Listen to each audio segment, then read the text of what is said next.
Hello again. As you know, I am Eli, the computer guy, and today we are going to be talking about fanless PCs because these are pretty cool, niche type computers that have become very powerful and very useful over the last few years. So again, one of the things I keep trying to bang through your guys' heads is that different environments require different types of computers. One type of computer does not solve everybody's issue. Some people need Windows computers, and some people need Linux computers, and some people need Mac computers.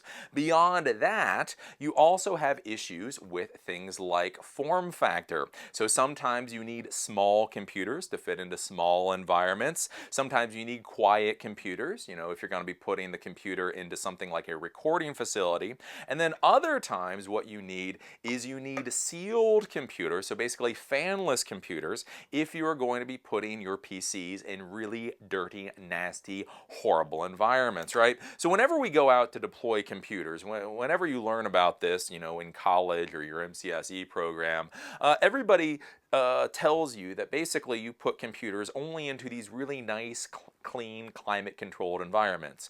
When you install this desktop computer into a cube, this is what you do. Well, in reality, computers nowadays are used in a lot of places. Not only are they used in nice offices and all that, but they're used in bridges on a ship. So if you have a ship, some kind of transport vessel, you may have a very powerful computers in order to do certain things. Maybe to do surveillance tasks or to do other kind of radar things, stuff like that. You may have computers on farms. So let's say you go into the stables and you need a very powerful computer in order to deal with things like, tracking which horses go in and out during the day, doing that kind of stuff. A very dirty, nasty environment. Warehouse facilities, you go into a warehouse facility and there's all that grit and grime and yeah, and then it's also very hot in there, right?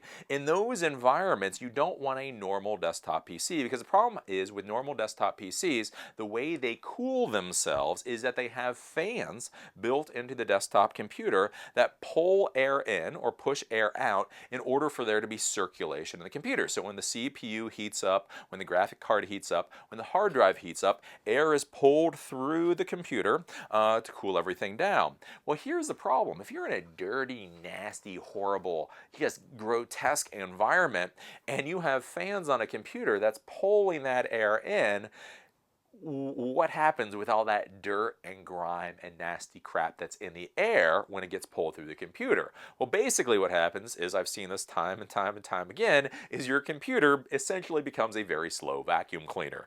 All the dirt and grime and crap get pulled into it, all of that then gets stuck within the computer, and then after a certain time the computer overheats, and if you don't fix it quickly enough, parts die. So I've seen this with cat hair getting into the front grill. So I had here in the Baltimore area, we have a lot of houses with hardwood floors, and so one of those houses I went into, they had cats. They had the desktop computer on the floor. Basically, it just very slowly kept sucking in one hair after the other until the entire front grill got gunked up with cat hair, and literally the computer was shut down. In warehouse environments, I dealt with the same thing. Basically, it would be dirty and nasty. All that stuff gets into the computer, and then especially where the CPU fan is, it'll gunk onto the CPU fan, and then at a certain point the CPU fan will seize up or it'll slow down. Especially I've seen this with graphics cards where you don't know how many times a computer, the monitor wouldn't come on, I would pull off the side and you would literally see the fan for the graphics card sitting on the bottom of the case because it literally had burned itself off because gunk and stuff had gotten in there. So if you're dealing with environments where it's going to be dirty, it's going to be nasty, you don't want to deal with that problem, that's why you have fanless PCs. These have no fans in them to be able to suck air in, and therefore you don't have that vacuum cleaner effect. Now the question then becomes, well, how do you do cooling on a system like this if you don't have any fans? And the way you do that is basically by turning the entire case into a heatsink.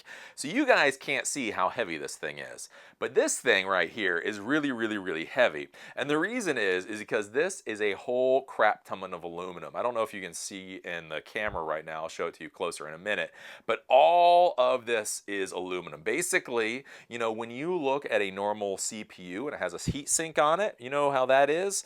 Well, essentially what they've done is they've turned the entire case into a heatsink. So this connects onto the CPU. The CPU then, when it gets hot, this then pulls that heat out and then cools it through the ambient air. Now, whenever you're dealing with fanless systems, one thing to realize is that they're not always entirely sealed. So with this particular fanless system, there are air vents here.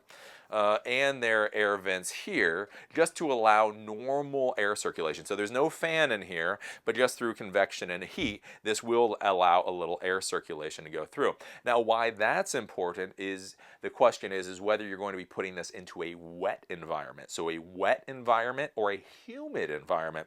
So if this is going to be in a really relatively dry environment, again, in a warehouse, on a farm, something like that. So it's dirty and grotesque, but not necessarily wet or humid, then you don't really mind these air vents because it doesn't really matter. Now, if this is going to be in a really humid environment, so again, if it's going to go on a ship, if it's going to be in a marina, if it's going to be someplace where salt and water get into everything and corrode things, then there are fanless systems that literally everything on it is sealed up so that basically it's a self-contained unit. You don't have to worry about corrosion or any of that.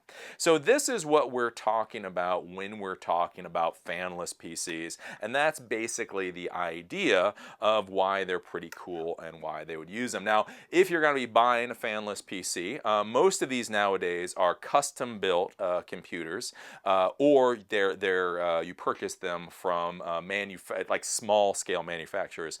You don't normally see this type of fanless PC from a company like Dell or from HP. This one I got from a company called TierraTek Custom PC, and this is one of the ones that they sell to their enterprise and their governmental clients. So that is something to think about. So if you look at this and you go, wow, I want one of those, the thing to realize is, again, you probably can't get something like this from Dell. You sure as hell can't get it from Best Buy. You would get it from a company, like I say, from a company such as TierraTek. So let's go over to my little demo area, and I can kind of give you a better idea of what's going on with this thing. So this is the fanless PC.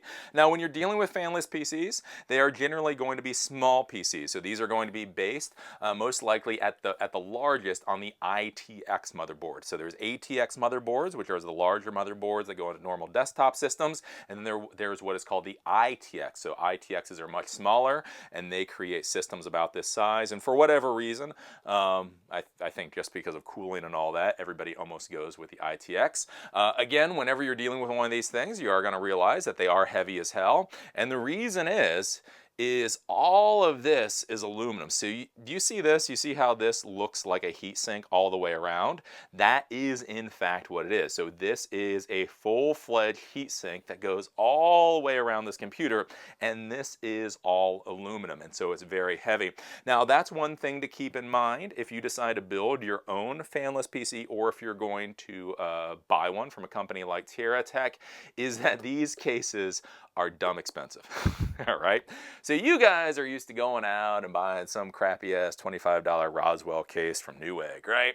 These cases, again, are very customized. The more custom a case is, even if it's mass manufactured, the more expensive it's going to be. Beyond that, again, this is about 10 pounds of aluminum, and aluminum actually costs a little bit of money. So just keep in mind, with a fanless case, something like this case alone, and I crap you not, is going to cost you between $300 to $400. I did not say the bare bones system was going to cost you between $300 to $400.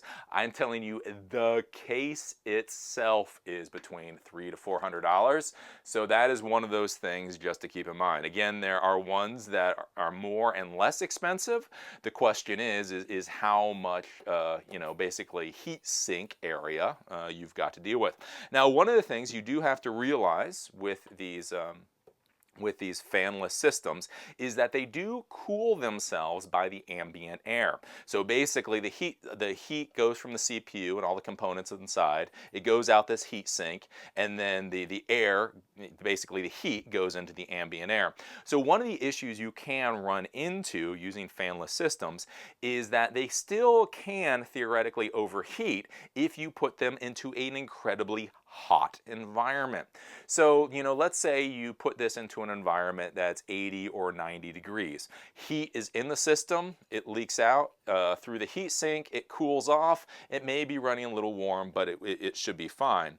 On the other hand, if you take this and you go into the desert, let's say you're in a Middle Eastern country or something like that where it gets to be 120 degrees in the day, realize the ambient air outside is going to be 120 degrees.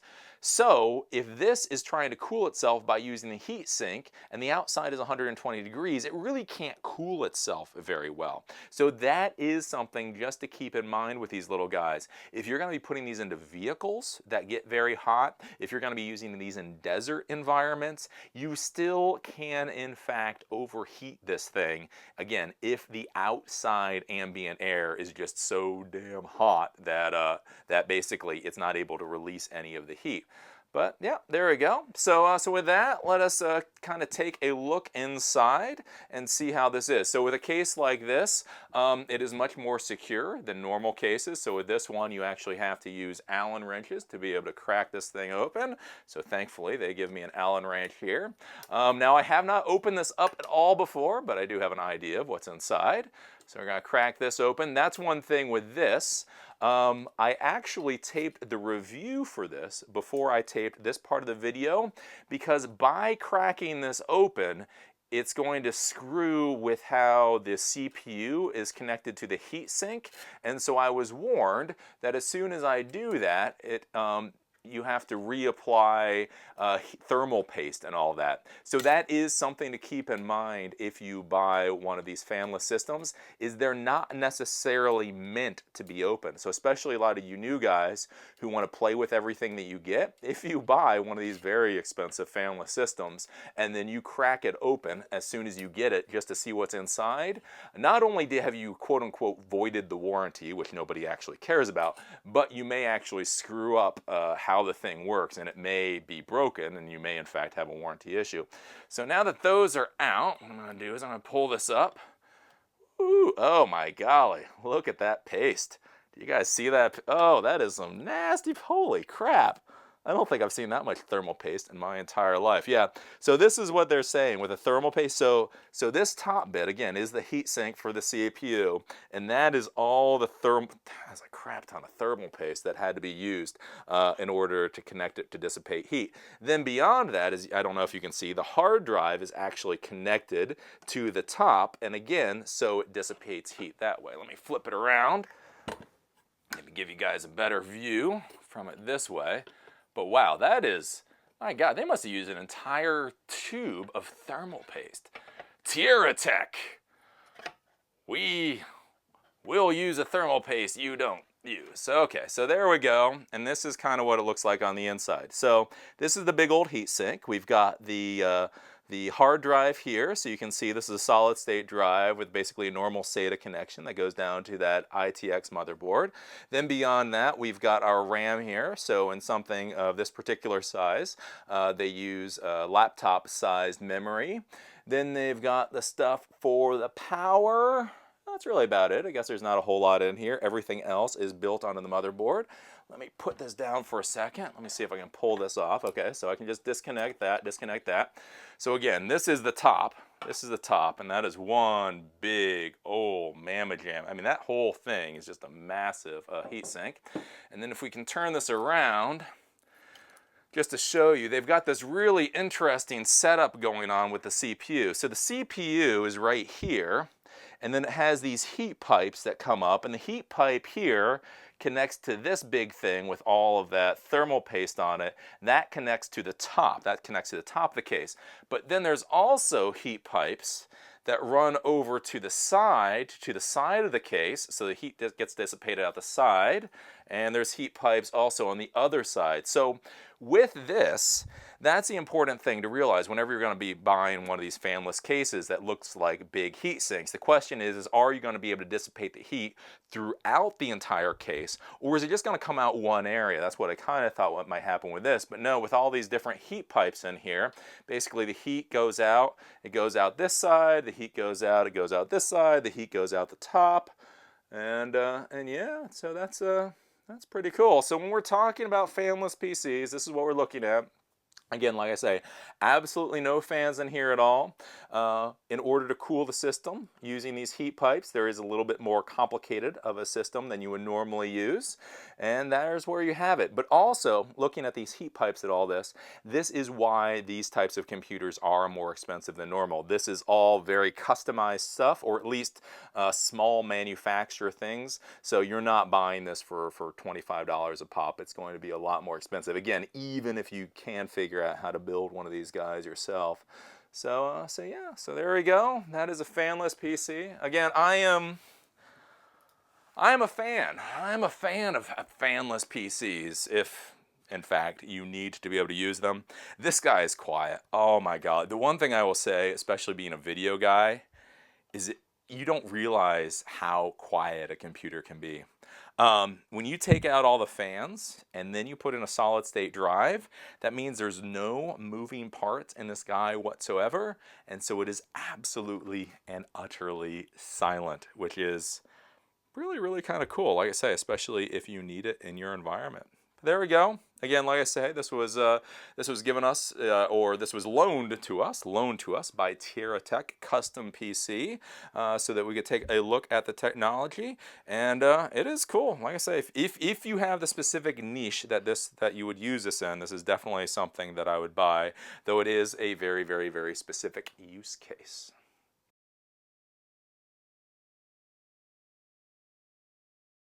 NerdsWeCanFixThat.com. If you're thinking about starting your own computer services company, but you don't want to have to worry about coming up with a logo and copyright and trademark and all of those kinds of things, you may think about buying into a computer services franchise system. Nerds We Can Fix That is a computer services franchise system. They have 62 franchises throughout the United States. They can franchise in every state other than Hawaii. They also franchise internationally. If you're thinking about starting your own computer services company, you should contact them, fill out the information below, or give them a call. Again, as I will say, franchise systems are great for a lot of people, not so good for others. Always make sure to do your due diligence, but if you're thinking about starting a computer services company anyway, you might as well contact Nerds We Can Fix That to see what they have to say. Veeam.com, Veeam.com. If you just virtualized 100 servers and now you're trying to figure out how to back them up, they have solutions for ESXi, they have solutions for Hyper-V, and as you guys like, they have free stuff. So if you are dealing with a virtualized environment and you're trying to figure out a backup solution, take a look at Veeam.com. Spiceworks.com. These guys have the free network management software, the free mobile device management software, the free community with millions of users. So if you're an IT professional and you need support, Spiceworks is a great place to go. All of their stuff is basically free and just an absolutely great thing. Again, if you have any questions that I don't answer in the show that are technical in nature, we're talking about Active Directory synchronization between sites in remote areas. If you click on the link below this video, that will take you to the Spiceworks community. They have millions of users there that will be able to help you out. So take a look at spiceworks.com. Altero.com, Altaro.com. If you're dealing with virtualization in a Hyper-V environment, so we're talking about Windows Server 2008 R2, 2012, and 2012 R2, take a look at Altero.com. They have a number of Hyper-V backup solutions. They have the free version, which will back up to 2 VMs for free forever. They also have the unlimited version, starting at only $400 per host. I think this is a very good value. So if you are dealing with Hyper-V virtualization and you need a backup solution, take a look at Altero.com. Adaxes.com. If you're dealing with Active Directory on a large scale, so you have hundreds of users to add, hundreds of users to disable, so on and so forth, you may want to take a look at Adaxes.com. This is Active Directory management and automation software. So this tries to automate and simplify the Active Directory workflow. So if you are in a large scale Active Directory infrastructure, take a look at Adaxes.com. Plixer.com. Plixer deals with NetFlow analytics software. So NetFlow is a component of Cisco equipment that shows you what's going on at the network layer, what devices are talking to what other devices,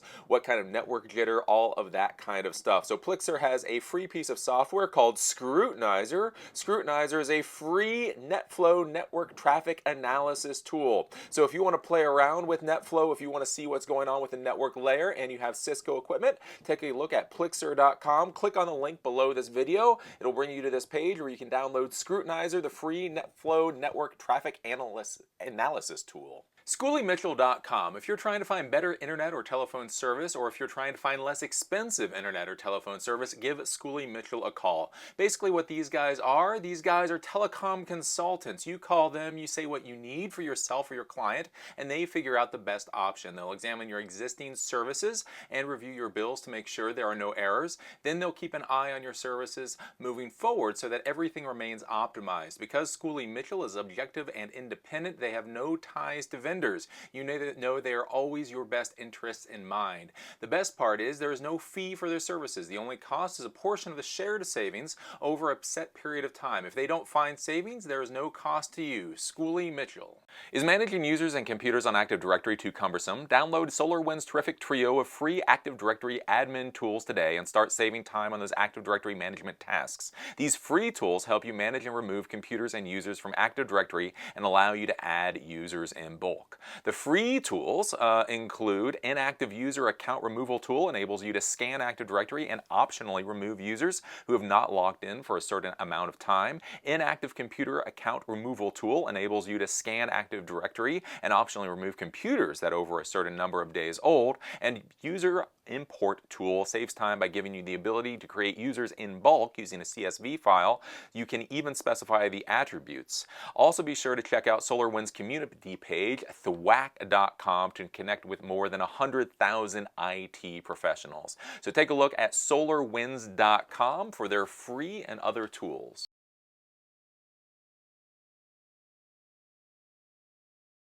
So today's hands-on review is going to be of the computer I just showed you, the TierraTek Titan HA4790 Fanless Intel computer, right?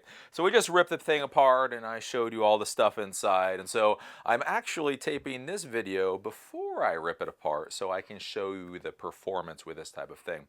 So the first thing that I really do have to reiterate to you when you're looking at fanless computers or fanless PCs is that these really are use case specific. They are a lot more expensive than a normal PC, but the reason is because the case that this thing is built out of is actually a lot more expensive. It's a lot more customized. Frankly, you know, the more custom a system is, the more expensive it will be. If you're going to be putting a PC onto a boat, right? If you're going to be putting a PC into some kind of dirty industrial setting, if you're going to be putting a PC into an environment where it's not really good for most computers to be, then it's worth it to spend the extra money to get a ruggedized, you know, fanless PC. Obviously, if you're not putting it into one of those nasty little areas, then it's not worth the money. So just keep that in mind. Again, a lot of times I get the noobs on here and they look at the price points for some of this equipment and they go, that's ridiculous. And it's like, it depends upon your situation. Your situation in your air-conditioned bedroom, you probably don't need this. In the real world, you may. So let's go over to the demo table so I can kind of just show you what's going on with this particular PC. So again, this is a TierraTek HA4790, and the whole idea with this thing is that it is a fanless PC. Now you will see that this uses the ITX form factor, so it's a rather small system. So you know, this is my hand. I don't have large hands, but you get an idea. You know, it's about 4 or 5 inches thick. But I will tell you, this thing is heavy as hell. So when we ripped this apart, I showed you how all of this is aluminum, and there is a lot of aluminum on this thing. I think this thing is like 12 or 13 pounds. This really is a heavy beast, so you just have to keep that in mind, especially if you're going to be shipping this thing or if you're going to be putting it into different environments.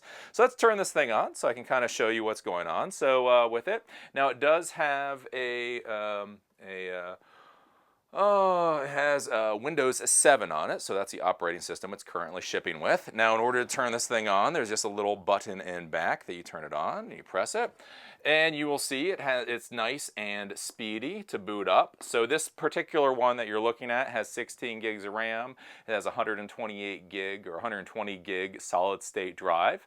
So it is a very fast machine, even with Windows 7. So that was a full boot, and I clocked it in at somewhere under 10 seconds. And so you get here. Now the thing that is really interesting with this fanless machine, and it doesn't really hit you until you turn it on and you realize that there is something missing. There is just something missing. And what I want to show you is it's really kind of cool. And again, this depends upon the environment you're in. But if I hold this up, right? So I hold this up and I put it up to my little my microphone here. Oh, here, let me unclip my micro. Oh, of course, my microphone. Come on, microphone. Anyways, we do put my microphone up to this thing. What you'll notice is that there is no sound whatsoever. This really is complete. You know, it's like there's a lot of these machines out there. They talk about being silent PCs or quiet PCs. The amazing thing about this guy is that when it says silent, it literally, it is silent. There's not a click. There's not a bump. Like having my ear on it like this, I can barely hear some kind of electrical thing going on. But to be honest with you, I can't honestly say that's not sound coming from something else in all of my equipment. So again, that's when you start thinking about, you know, what is the use case for something like this? If you're going to use, if you need a computer in a real like video environment where you don't want extra sound, like not my little YouTube gig that I've got going on, but if it really matters that there's no ambient noise or something like that, something like this is just absolutely quiet. So you feel it, it gets, you know, it gets a little warm, but it's no big deal. Beyond that, you know, we can go in here and we can look and you can kind of see the performance. You know, obviously it works pretty well. You know, I mean, this is a Windows Intel computer, so I'm not going to run you through some kind of fancy ass test because you get the point. Again, it's got a 120 gig solid state drive in it. It's rated for up to 90,000 IOPS per second, somewhere around 500 megabytes per second read-write speed, which is good. 16 gigs DDR3, 1600 megahertz RAM, you know, i7 2.7 gigahertz processor. We come to Windows Experience, you know, that's just a basic test, but it kind of gives you an idea of what's going on. The only place that this guy is lacking a little bit is in the graphics department. That brings us down to a 6.7 base score, and that's because this is using the onboard graphics. So really, for this particular system, the only quote-unquote downside is the onboard graphics, but you know, you're probably not using this to play video games with, so I'm not really sure how much that matters. It's one of those things where obviously it brings down the performance of this particular system, but within the use case that you would use this system, again, I'm not really sure how it matters. So I mean, it's well built. You know, it looks good. The paint job is nice on it, especially for one of these custom-based PCs.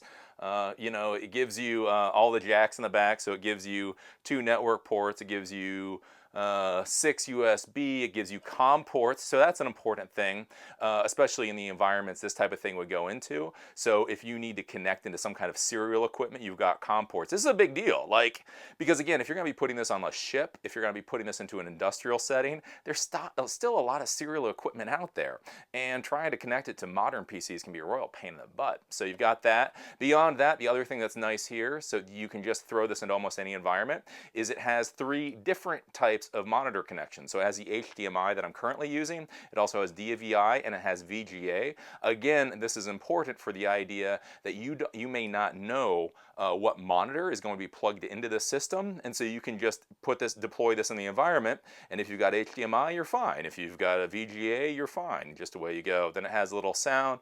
Sound does also come out on the HDMI, so if you're using HDMI, it works well. But yeah, I mean, that's basically it. Again, like I say, there's not a whole lot you can possibly say. The thing is with this that's really cool is that it is absolutely quiet, which is just funky as hell to see in the real world. So if you're interested in this, basically you go over to TierraTek.com, TierraTek.com. And so these guys, they specialize in doing custom built computers. And what you're going to search around for is the TierraTek Titan HA4790. I will say it's a little bit of a pain to navigate their website, but when you get here, you can see what it is. Now, I will tell you the cost on these guys is, for a lot of you guys, going to seem expensive, but if you're in the enterprise world, or the industrial world, or the military world, you know, it's not necessarily that bad. The base standard for this guy is an i7 2.7 gigahertz processor with 2 gigs of RAM, a 60 gig solid state drive, and that comes in at almost $1,400. So again, that is something that is a little bit pricey, but you know, if you're in the environment, if you're in a place where you don't want to be custom building your computers, you know, if I am the administrator of a network, I don't want to custom build computers. So if I need something like this, yeah, it's a little bit steep in price, but it's not horrible. I will say the model that they've spec'd out for me here, they actually gave me an invoice. For review, return within 30 days or total amount due. Anyways, that's its own little discussion right there. But for this particular one with 120 gig SSD drive, that Mushkin drive, 16 gigs of DDR3 RAM with the i7 processor, it comes out to $1,678.93, which again, it's a little pricey, that's a little expensive, but you know, you got to look at your use case. You know, if you're going to be putting this into an environment where you're probably not going to be messing with it for 6 years, you know, you just, again, you put it into a ship, you put it into a factory, you put it onto a farm. This is not going to be a computer that you're playing video games with. You don't care about that kind of stuff. You just need a system that is relatively that is just a good fast system, but it's going to just sit there and crank away doing whatever the hell it's supposed to do with little issue.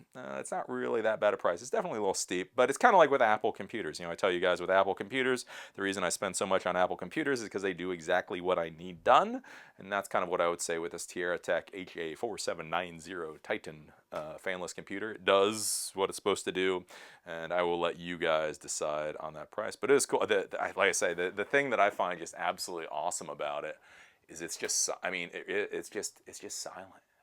There is not a sound. Like holding it like this, there is no sound. That's just cool. That is cool, I would say. So yeah, if you're looking for it, if you need it for your environment, definitely seems like a good thing to look at.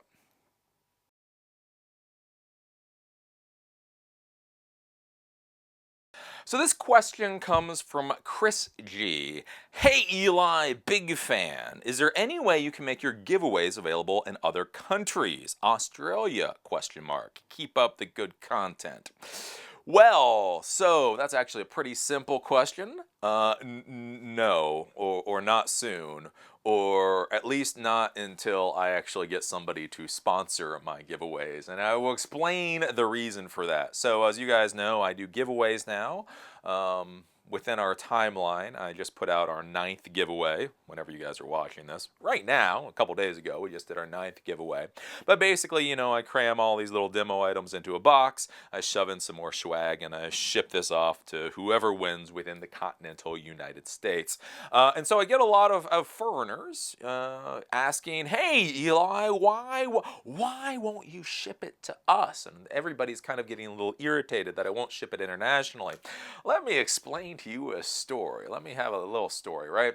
So Martin Lehner is one of the writers over at geekbraindump.com that did quite a few articles, and so he asked if he could borrow my Google Glass for a little bit. So he wanted to play around with that, and since he had done so many articles for geekbraindump.com, I said sure, right? Because as I tell you, how business works in the real world, you scratch my back, I scratch yours. You do 120 frickin' posts on geekbraindump.com, I'm gonna see how I can help you out. So it was a pretty simple thing. It was like, yeah, okay, sure, no problem. I'll just send you Google Glass. Until I went to send him the Google Glass, and it was an absolutely ridiculous price. It was like what the hell was it? It was like $55 or something to send this thing over to him. One way. It wasn't like $55 both ways. It was like $55. And I looked into other things and it got really weird. And then, not only was it like $55, but then I had to fill out the customs paperwork. And that gets a little scary, especially when you're dealing with like technology like Google Glass, because Martin Lane, I'm sorry, is in Canada. So I was sending to him in Canada, and it starts having all these questions on the customs form about like what you're shipping, and then there's a lot of questions about the technology that you're sending to the person. And so you think about Google Glass, and you're like, I don't know, is this some kind of protected piece of technology? If I ship this into Canada and they discover it, will customs like claim it because I'm trying to send out technology that I'm not supposed to be able to send out?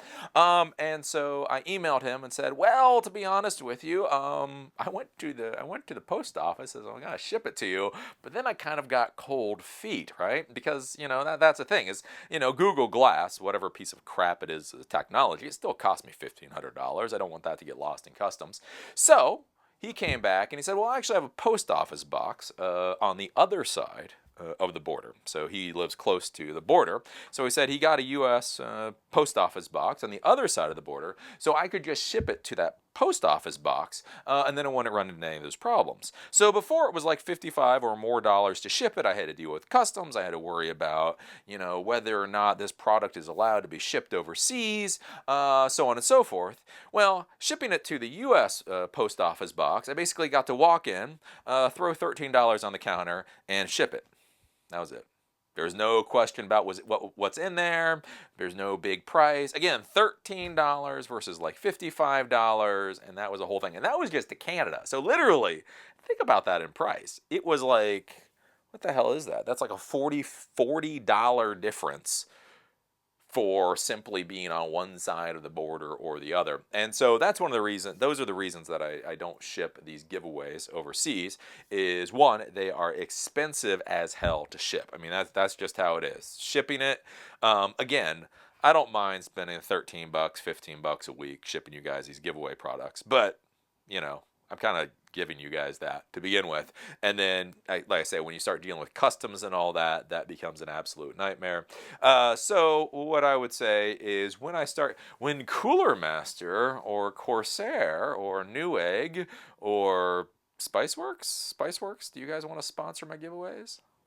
Basically, when somebody wants to start paying me to do the giveaways, we will start thinking about doing international. But until then, again, it is just the way of the world. And this is one thing that you need to be thinking about in the whole globalized economy, is you don't realize how weird and complicated and expensive it can start to be to deal with a globalized world. Again, especially from somebody from the United States. I'm used to one rather large, homogenous population to deal with. And so it really is interesting to see that simply by shipping something to one side of the board or the other really can change the entire dynamic of the business that quick. So, yep. Sorry, foreigners. Again, it's not that I don't care about you. I don't care who you are. I don't care where you're from. I don't care what language you speak. You just got to have a U.S. shipping address. That's how it is. So this question comes from Ram K. I have been an IT professional for an overall experience of 10.6 years. How do you figure out 10.6? It's always funny, like the things you guys tell me, like 10.6. Not like 10.5, not 10, not 11, but 10.6. Anyways, so this guy has been doing IT work for 10.6 years. I've worked in help desk support for about 7+ years, and in between worked in a completely customer service role. To be honest, I'm not an expert of anything, but would like to work on Active Directory. Having so many years of work experience and not being an expert of anything sounds really ridiculous to many employers. Yes. I personally believe that I never tried to learn any new technology while working as a help desk engineer, but now feel I will do differently in these roles. My question is, how and where do I begin to learn, and how do I overcome the question, what are you still doing in the help desk, or why do you want to join in support role after so many years of work experience? Well, Ram. You ever have those times when you're like, oh, I really want to say really snarky things, but I guess I'm supposed to be polite right now? Oh, Ram. Have you ever heard of a profession called floral arrangement? I'm not feeling good about you, my friend. And again, I'm not trying to be too snarky, but I do want to be snarky enough you realize that I really am being honest here. You have spent 10.6 years for customer service and help desk. That does not bode well as a professional geek. Because really the question is if you want to be a professional geek, how the hell have you not lost your mind, something like 9 years ago, right? The big thing about being a professional technologist is the internal motivation, the internal discipline, the internal drive. It's not about the external world. Again, it's not about the promotion. It's not really about the promotion. It's not really about your title. It's not really about all those things. It's that internal drive that says, I am bored out of my ever-loving mind doing this horse crap that I'm doing now. It is not whether or not I will learn something new, but I will lose my mind if I don't learn something new, right? And so for most of us, we have our day jobs where we go and we do our help desk, or we do our junior admin, or we do our senior admin work, and then we come home, and almost every geek that I know that's worth a darn has their own little computer lab. And they may have Linux servers, and they may be Mac fanboys, and they're not going to argue about what they have in their own little lab, but they have their own little lab, and they play and they build and they configure so that when new opportunities come up, somebody says, oh, you're at the help desk, do you have any experience with Linux? And they go, oh, yes, I have 3 Linux servers that I build at home. They're doing XYZ. And they go, oh, well, they're your home servers. Well, screw it. If you know command line, you know what we're doing. And they get picked up that way. So if you're telling me, man, you sat on your buttocks mentally for 10 years, it doesn't sound good. Sounds like you need to find another profession.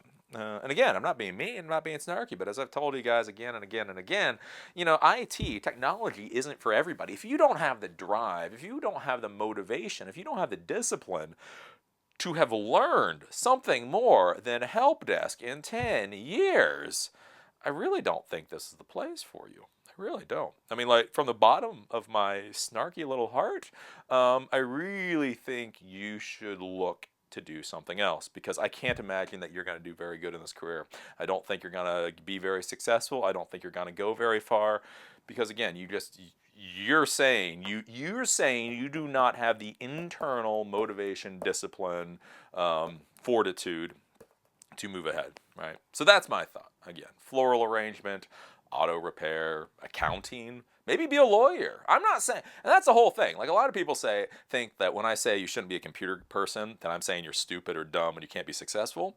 You may be a great lawyer. You may be a great accountant. You may be a great doctor. I am not saying you are not capable. I am saying this does not seem to be what you are capable of, right?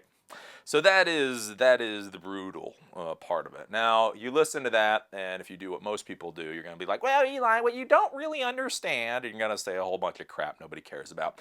Let's say you do that. You're like, no, I am a computer guy. You don't understand.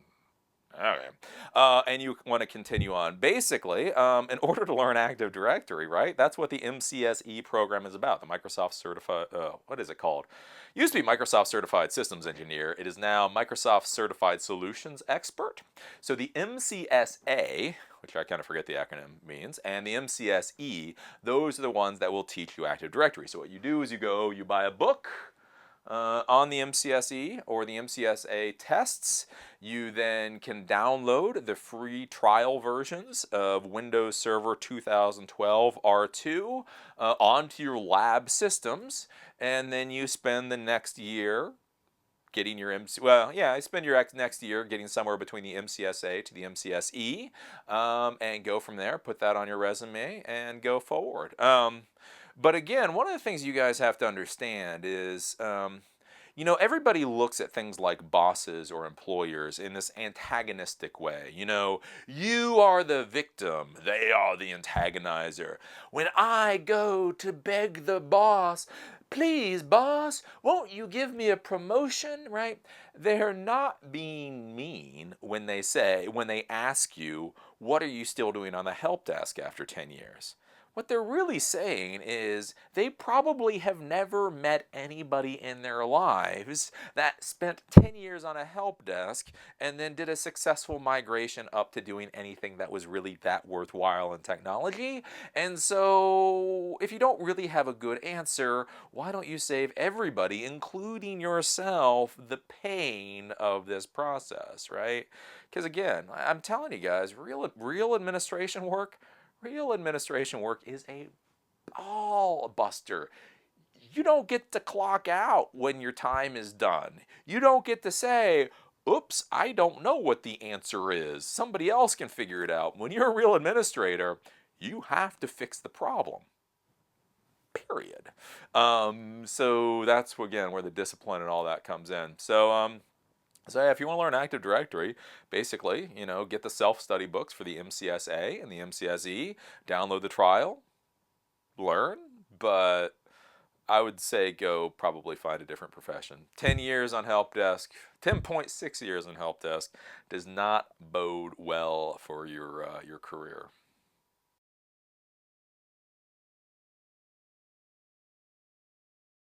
So the final thoughts for today are how you reach out to people you do not know for help. So this is a question I get a lot. You know, people ask me, you know, when I go out and I try to get sponsors or when I try to get demonstration equipment or any of that kind of stuff, giveaway stuff, people say, but Eli, how do you go out and approach somebody about how to do this? And I keep saying, you know, time and time and time again, that it's basically just going out and pounding the pavement. Really what you do is you go out and you knock on doors or you send emails or you cold call until somebody answers you back. So I was thinking about that today when I reached out to a few companies, and one of the people that I reached out today to was this guy named Jason Calcanis. So he's an angel investor. He does a YouTube show called This Week in Startups, which is a very good show. And I decided to just reach out to him to see if we might be able to do anything together. If any of the startup companies that he deals with has any new cutting edge technology that I might be able to demonstrate on this show, or if any of his startup companies have giveaway items, basically, you know, swag that I can put in the boxes and do advertising. I want to talk a little bit about why I selected Jason Calcanis to contact him specifically, and again, how you go about doing it, because there's a lot of other companies that I contact. So today I contacted Corsair and I contacted Cooler Master, and with those are major companies. So basically, when you're contacting a major company, what you look for is like the press at whatever that company is, email address, and you email them with what you want. I would like demonstration items, I would like swag, I would like giveaway. That's pretty simple stuff. They know they're a major company, and you know they're a major company, so everybody knows what's going on. But when you reach out to an individual person, it's a little bit different. I see this a lot with people trying to contact me, and I realize how little of this whole thing most of you guys understand. And the problem is, most of you guys really don't understand when you're reaching out to an individual person that we are in fact people. We are individual human beings. When you're dealing with a company, this is a large bureaucracy, and that bureaucracy will keep chugging along no matter what, really.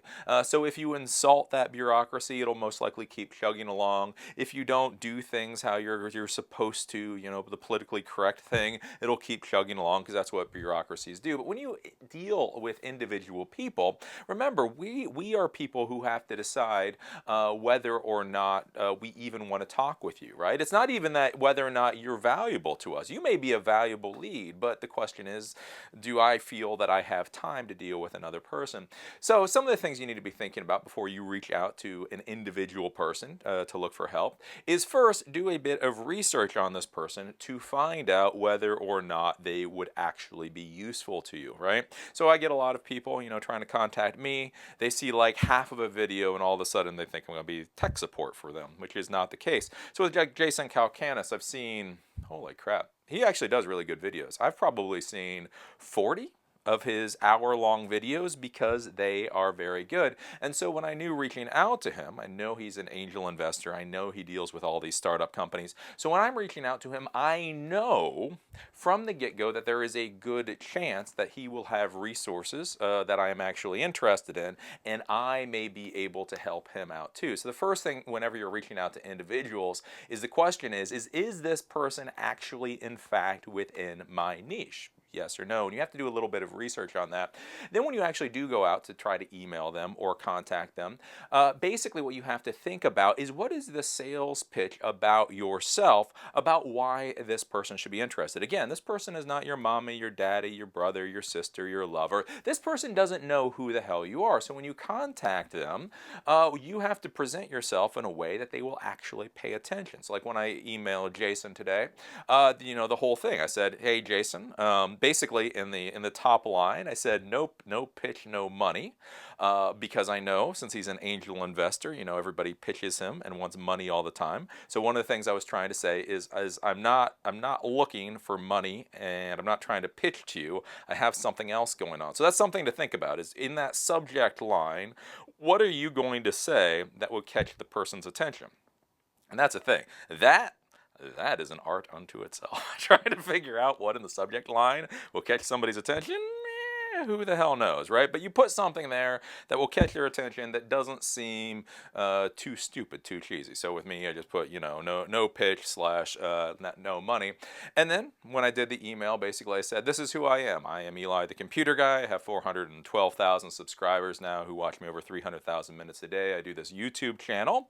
And then I said, basically, these are the episodes that I do. And the reason that I'm contacting you are, and I said, if any of your startup companies have any swag or any items that they would like to give away, I would be interested in having that in my little giveaway boxes. And also, if your companies have any technology, cutting-edge technology that they would like presented to the world, I can probably demo that too, because that's one of the things I do. So it was very, very concise. It was, this is who I am, this is what I do, these are the things that I'm offering, these are the things that I am asking for. You have a good day, right?